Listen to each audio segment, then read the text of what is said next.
Okay, so I've got an interesting one today. It's about the flying rule and the weirdness that is happening with it. Normally, I would think they're just going to fix this with an FAQ, but we've had two FAQs now and they haven't fixed it, but they have made changes that look like they're in response to this problem. And that's a really weird outcome because that kind of looks like they can see the problem and then they're deliberately not fixing it, which kind of implies this is working as intended, which, as you'll see, is total insanity. So this one's really technical. I'm just going to start with like the basics of how movement works, and then I want to highlight what's going on with flying because it's sort of easy to see how this problem came about. So firstly, we'll just look at like normal move for a second. With normal move, you pick a friendly unit that is not in combat to use the ability, and that unit can move a distance up to its move characteristic. That unit cannot move into combat during any part of the move. Okay, there's one thing to notice about this ability is that it doesn't actually say that you can't end the move in combat. It doesn't really need to say that. It doesn't need to say it because if you're using it, you're not in combat, right? There's a restriction on being in combat in the first place. And there's a restriction on entering combat. So you can't get into the combat range and you start outside the combat range. So it's practically impossible to end a normal move in combat. So we don't need a restriction on normal move against ending a normal move in combat. So it's not there. This creates a weird issue because flying lets you ignore combat ranges of enemy units. So you can move into combat. So if you have flying, right, you pick a friendly unit that is not in combat, that has flying, and then it can move a distance up to its move characteristic, but it can move into combat, and then you don't have any restriction on it ending in combat, all right? So when you're designing a fly rule, you need to add in another clause that says, look, you can move through combat ranges, but that doesn't mean that you can end in combat. You're still restricted from ending that movement in combat. Okay. But if you leave it at that, if you just say flying lets you move through combat ranges, but you can't end the move in combat, then you have a different problem. There are other abilities like charge, where the whole point is to end in combat. Okay. So you don't want to have it so the flying rule stops you from ending any move in combat. It's only got to be the ones that you're not supposed to end in combat. Okay. So they have to write a weird rule that sort of says, look, if the ability doesn't let you end in combat, then you can't. And if the ability does let you end in combat, then you can. Okay. And that creates a tiny little loophole. So I just want to look at the flying rule for a second. And then I'll show you where the loophole is. So as this unit moves, it ignores other models, terrain features, and the combat ranges of enemy units. It cannot end its move in combat. So that's the bit I was talking about, where you need a clause stopping it from using things like normal move to end in combat. It cannot end the move in combat unless specified in the ability that allowed it to move. And this is the clause that lets things like charge work. Okay? Charge specifies in the ability that you can, in fact, it says you must end in combat. Things like pile-in say you can end in combat. Right? I think everything in the core rules, to my knowledge, explicitly tells you either you can't end in combat or you can end in combat, or is like normal move where it basically ends up, it's the kind of ability where you're not supposed to be able to end in combat and there's a whole bunch of restrictions around it. There is a weird outcome when you don't have those explicit rules, okay? So let's have a look at Lash of the Sire. This is just an ability in Soulblight Gravelords, but lots of armies have abilities that do these. So with this ability, you pick another friendly Soulblight Gravelords unit within this unit's combat range to be the target, and then you roll a dice on a 2+. If the target is not in combat, it can move d6. If the target is in combat, it can make a pile-in move.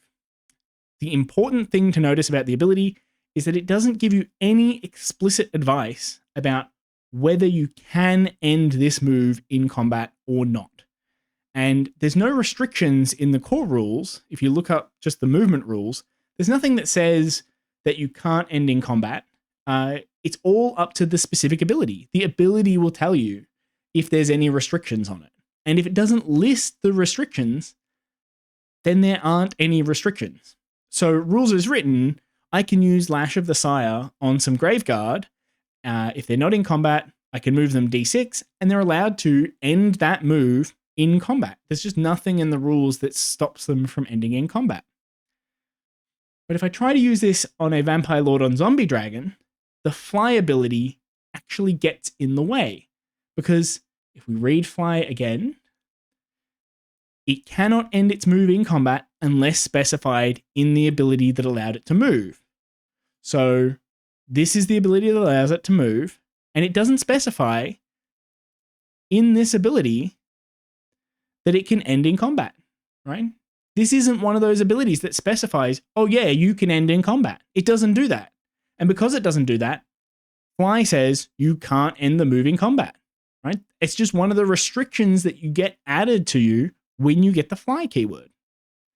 And to me, that's really weird, right? If I use Lash of the Sire on my Graveguard, they can end in combat. If I use Lash of the Sire on my Vampire Lord and Zombie Dragon, he's not allowed to end in combat because he has the flying keyword, right? Flying is actually a penalty in this case. Now, as I said, this seems totally unintentional, and I just expected it to get FAQ'd and fixed. But instead, we've gotten a really, really weird FAQ. And it wasn't in the most recent one. It was actually in the one a little bit ago. I think I have to swap sides for this. All right, we're going to have a look at Suffocating Gravetide, Purple Sun of Shyish, and Aethervoid Pendulum. All of these got similar treatment, okay? These all are flying units, and they all had a movement ability on their War Scroll. And they had a movement ability that didn't explicitly specify whether you could end in combat or not. So rules as written, right, going off what I've just said, because it doesn't specify, flying actually prevents them from ending in combat. And for Aethervoid Pendulum in particular, it made this endless spell practically useless, right? This thing doesn't have any melee weapons, it can't charge, it's only allowed to use that ability on its War Scroll to move, and because it had to end outside of combat, and the only way it would deal damage is by physically touching enemy models, you would have to spend the last 3 inches of your movement moving back out of combat, right? It's only got a movement of 8, so it would move 5 and have to touch an enemy unit with that 5-inch move, and then move 3 back towards your line. It is very, very difficult to get any use out of the Aethervoid Pendulum before this change. With Suffocating Gravetide and Purple Sun, they went in the other direction, right? The Aethervoid Pendulum lets it end in combat, but the Suffocating Gravetide and Purple Sun erratas, they just explicify the rule, right? They make the rule explicit. It can pass through models during that move, but cannot end that move in combat. So they just explicitly say you can't end that move in combat. And there's a few things that happen in my head when I see things like this happen, right?